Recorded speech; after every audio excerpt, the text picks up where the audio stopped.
Halo teman-teman, hari ini kita akan coba membuat konfigurasi router sebagai gateway internet. Nah, berhubung di tempat ini tidak ada yang namanya kabel internet, maka nanti saya akan gunakan bantuan Mikrotik ini sebagai sumber internet atau sebagai sumber ISP. Di Ether 2 ini saya akan hubungkan ke Gigabyte 00 yang ada di router. Nah, ini nanti sebagai sumber internet dari ISP. Nah, untuk yang namanya interface Gigabyte 01 ini nanti saya akan gunakan ke arah klien. Seperti apa kelanjutannya? Ikutin terus videonya.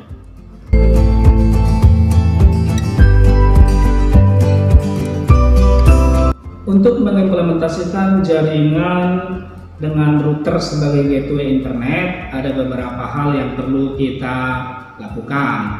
Yang pertama, kita harus membutuhkan yang namanya IP public dari ISP. Dalam hal ini, nanti saya akan gunakan IP secara DHCP client dari Mikrotik yang sudah saya sampaikan sebagai sumber internetnya. Yang kedua, kita membuat yang namanya IP address untuk gateway yang mengarah ke klien. Yang ketiga, nanti kita akan buat DHCP servernya. Baru berikutnya yang keempat, kita akan buat name server dan juga access list. Baru yang terakhir adalah kita akan menggunakan network address translation dengan dynamic overload. Jangan kemana-mana, ikutin terus videonya, like dan subscribe.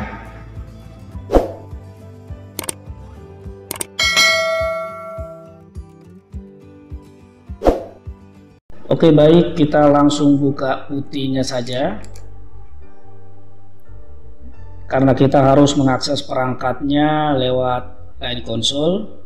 Sini kita pilih serial, COM-nya di COM 8, lalu kita open. Saya perbesar dulu supaya nanti mudah kita lakukan konfigurasi. Oke, baik, saya enter saja. Nah, di sini pertama sekali kita enable, masuk ke privilege, configure terminal, lalu kita hostname dulu supaya tahu nama routernya apa.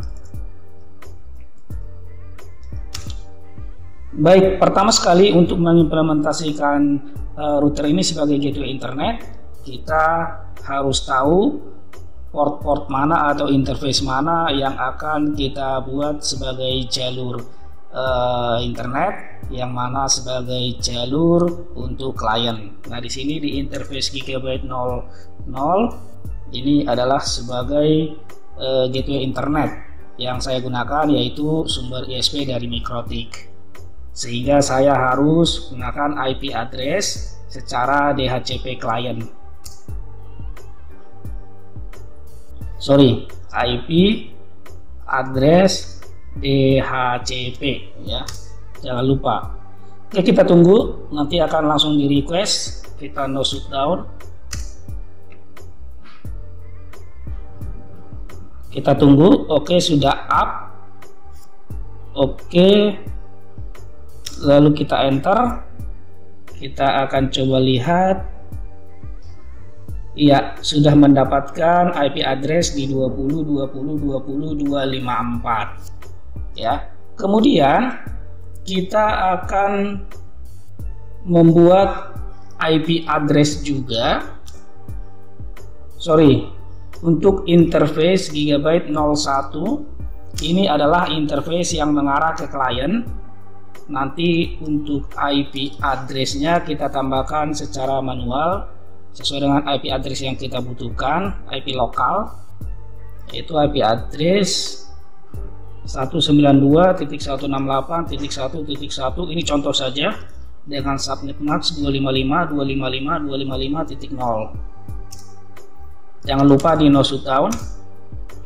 Oke, lalu kita exit.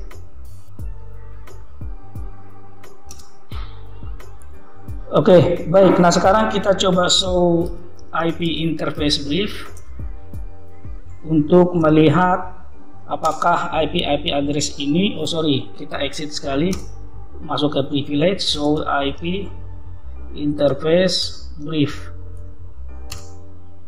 Oke, di sini sudah ada dua IP address yang sudah up, yaitu yang interface gigabyte 00 ini sebagai IP public dari ISP, dan yang ini sebagai IP lokal yang mengarah ke klien.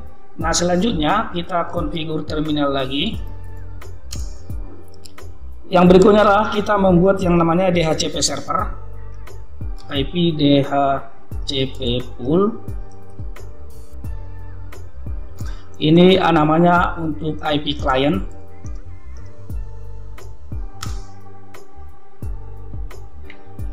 Jangan lupa networknya.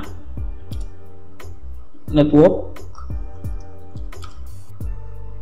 192.168.1.0, masukkan subnet masknya /24.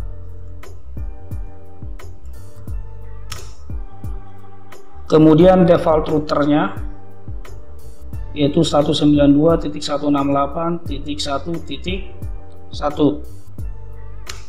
Berikutnya adalah DNS server, yaitu kita pakai OpenDNS saja. Kemudian kita exit.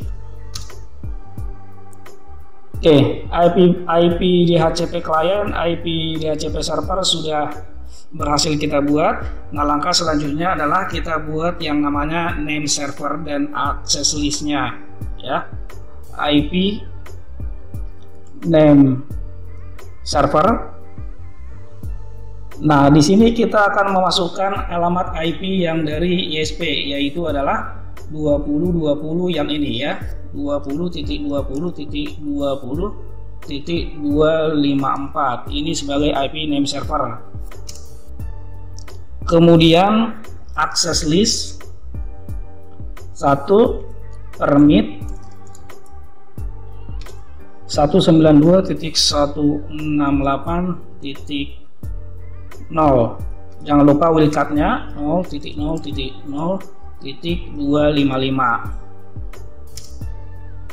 Sorry, kita cek dulu. Oke, ada yang salah di sini di IP-nya. Sorry, saya kelewatan.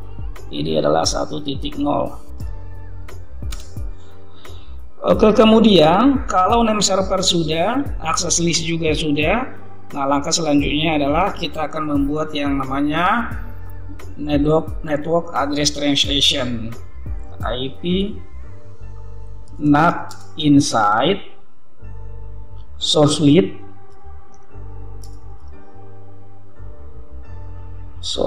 list 1, yaitu di interface gigabyte 00. Jangan lupa kita overload. Kemudian di interface gigabyte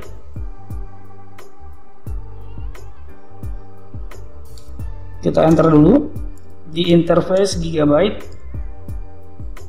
00.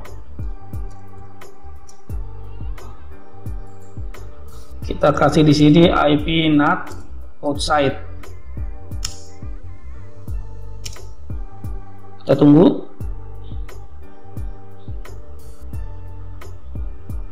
Baru kita exit.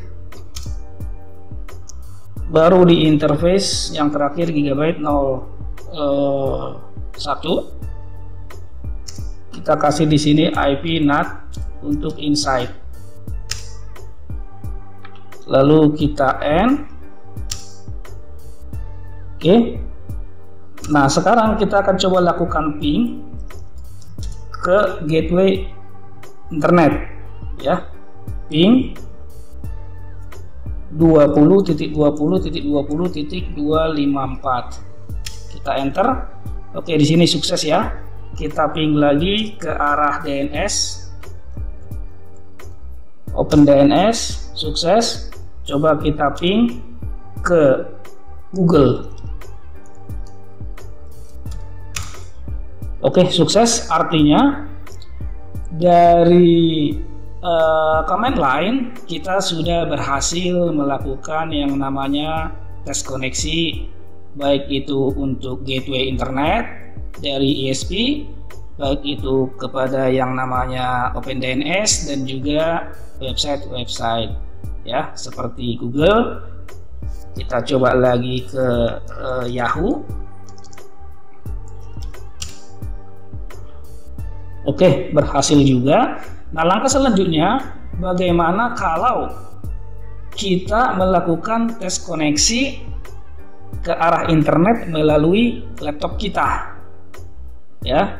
Oleh karena itu kita coba simpan dulu konfigurasian ini, write aja biar cepat. Oke, nah kita coba close dulu.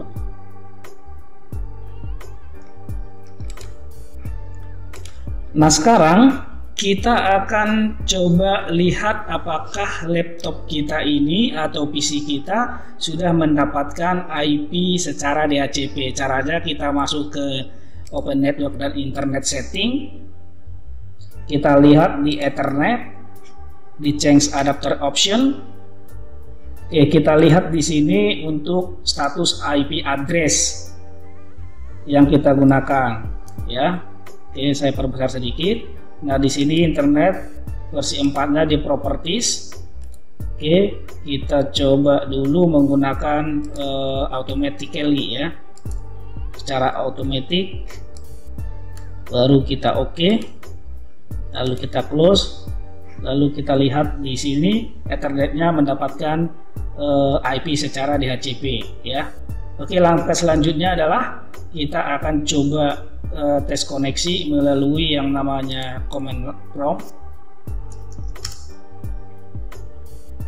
Nah, di sini kita akan coba ping ke arah gateway dulu, gateway internet 20.20.20.254. Oke, berhasil terhubung. Nah, sekarang kita ping ke arah gateway lokal.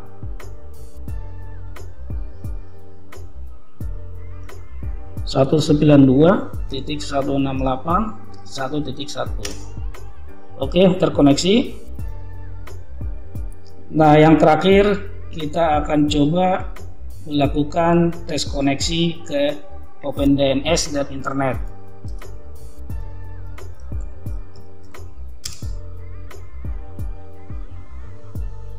Oke, kita lakukan ping ke Google.